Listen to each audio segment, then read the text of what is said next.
कि राकेश किशोर ने जो सुप्रीम कोर्ट के चीफ जस्टिस को जूता मारा, फेंका, वो बिल्कुल सही काम किया था। आप सभी को जय भीम, जय भारत। आप सब देख रहे हैं जय भीम ब्रेकिंग न्यूज। इस समय हम हैं एडवोकेट लाल बहादुर खोवाल जी के पास, जो कि बड़े बड़े चर्चित रेलू राम पूनिया विधायक कांड, मनोज बबली कांड, डाबड़ा कांड, जो विक्टिम की तरफ से रहे हैं और उनको सज़ा दिलाने का काम किया है, और अन्य देश के जो चर्चित कांड हैं उन्होंने विक्टिम की तरफ से लड़के और उनको न्याय दिलाने का जो काम किया है। इस समय हम हमारे साथ हैं एडवोकेट लाल बहादुर खोवाल जी। देखो, अभी अभी एक एडवोकेट हमारे सुप्रीम कोर्ट के अनिल मिश्रा जी, उन्होंने क्या कहा है, ये विचार करने का विषय है। वो महाशय जी कह रहे हैं कि हमने 4 मुद्दों पे काम करना है। वो आरएसएस का एजेंडा चलाए हुए है, उसकी हर रोज वीडियो आ रही है। वो क्या कह रहे हैं, इस पे विचार करने की जरूरत है। वो कहता है कि नंबर 1, हमें आरक्षण खत्म करना है। नंबर 2, SC ST एक्ट, जो कि गरीबों का, बिचारों का एक न्याय लेने का एक कानून कांग्रेस पार्टी ने बनाया था, उस SC ST एक्ट को खत्म करना है। अगली बात सुनिए, 3 नंबर पे वो बोलते हैं कि हमने सनातन की स्थापना करनी है। 4 नंबर पे वो बोल रहे हैं कि बाबा साहब भीमराव अंबेडकर ने, जिसने संविधान का निर्माण किया, जिसने एक सुंदर सा संविधान दिया, जिसकी बिना पे आज हम फक्र के साथ बोल रहे हैं, ये संविधान ने हमें अधिकार दिया। वो कहते हैं कि भीमराव अंबेडकर की जगह हम BN राव की स्थापना करना चाहते हैं। ये शब्द है अनिल मिश्रा के। अगर आप कहें तो ये कितनी बड़ी बात है कि एक और सुनिए, वही अनिल मिश्रा जी, जब सुप्रीम कोर्ट के चीफ जस्टिस को जूता फेंका जाता है, उसको सही ठहराने के लिए वो मीडिया के सामने आते हैं और कहते हैं कि राकेश किशोर ने जो सुप्रीम कोर्ट के चीफ जस्टिस को जूता मारा, फेंका, वो बिल्कुल सही काम किया था, क्योंकि सनातन पे आज खतरा है। मैं कहता हूं कि देश की आजादी को इतने वर्ष हुए, जब से बीजेपी सत्ता में आई है, तब से ये सनातन पे खतरा क्यों मंडरा रहा है। 11 साल से भारतीय जनता पार्टी आरएसएस का एजेंडा लागू करने के लिए काम कर रही है, बावजूद उसके भी बार बार कहा जाता है कि सनातन पे खतरा है, हिंदुओं पे खतरा है। अरे भाई, आप मनुस्मृति को लागू करने के लिए क्यों ऐसे एक्सपेरिमेंट कर रहे हैं?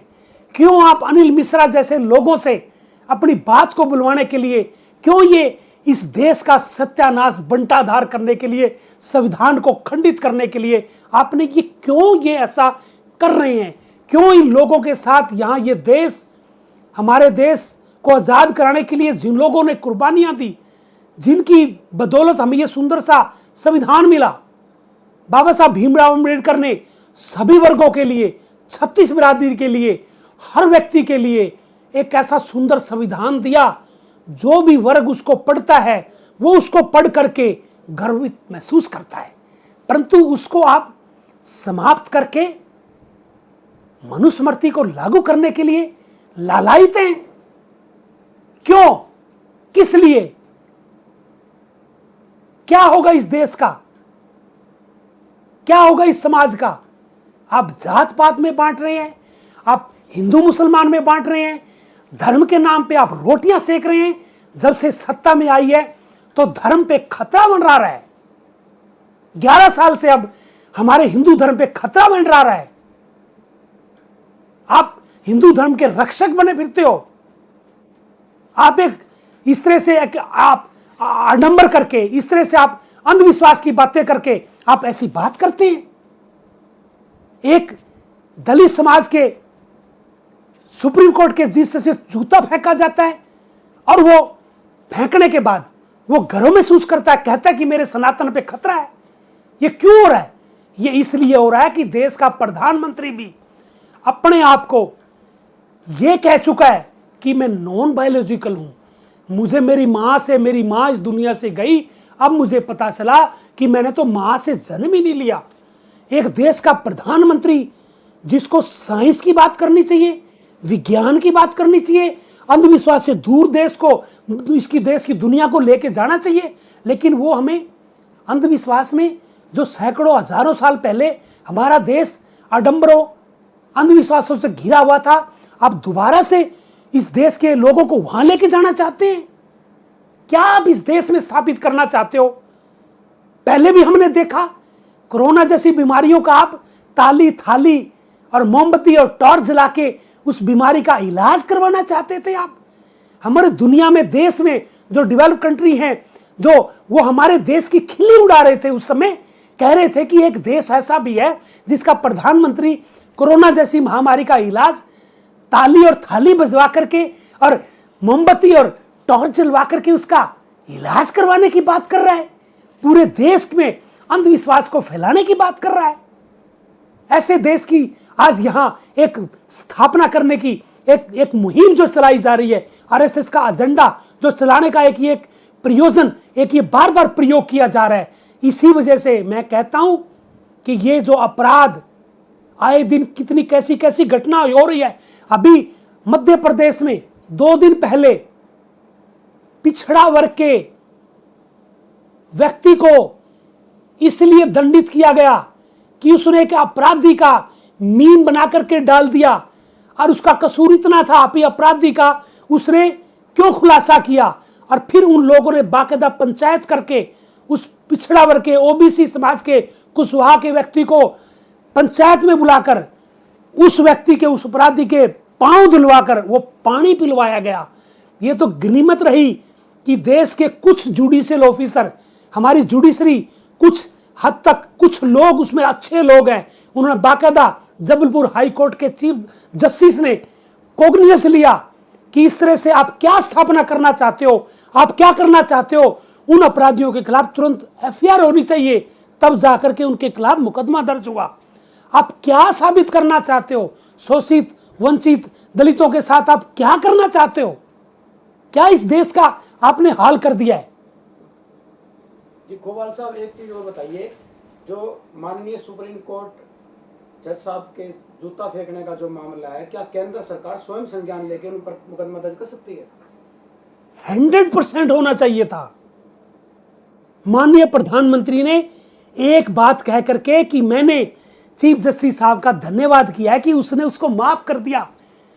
प्रधानमंत्री जी, उसने तो महानता दिखाई, वो इसलिए दिखाई कि वो जिस समाज से संबंध रखता है, आपको पता है वो शेड्यूल कास्ट है, परंतु आपकी क्या ड्यूटी बनती थी? आपने उसको सलाखों के पीछे क्यों नहीं भेजा? जबकि कानून कहता है ऑफेंस है, अपराध है, आपने उसको अंदर क्यों नहीं किया? हजारों केस ऐसे दर्ज होते हैं जिसमें सरकार खुद कॉग्निजेंस लेती है, सरकारी गवाह बनते हैं, सरकार उसको पनिश करती है, उनकी सजाएं करवाई जाती है, परंतु चीफ जस्टिस के मामले में क्यों नहीं? क्या सांप सूख गया सरकार को, मोदी जी को? क्योंकि जिस व्यक्ति ने जूता फेंका था वो बात सनातन की कर रहा था, वो बात जो आरएसएस का एजेंडा लागू करना है उसकी कर रहा था। वो आरएसएस का वर्कर था, वो आरएसएस और बीजेपी की जो एक मंशा है, जो एक हिंदू राष्ट्र बनाने की मंशा है, वो उसकी बात कर रहा था। वो संविधान के खिलाफ बोल रहा था, वो मनुस्मृति की बात कर रहा था, इसलिए कार्रवाई नहीं हो सकती उसके खिलाफ। उसकी जगह अगर कोई दूसरा व्यक्ति होता, उसमें सनातन धर्म, आरएसएस, बीजेपी, मनुस्मृति आड़े नहीं आती, तो मैं कहता हूं आज वो राकेश किशोर सलाखों के अंदर होता,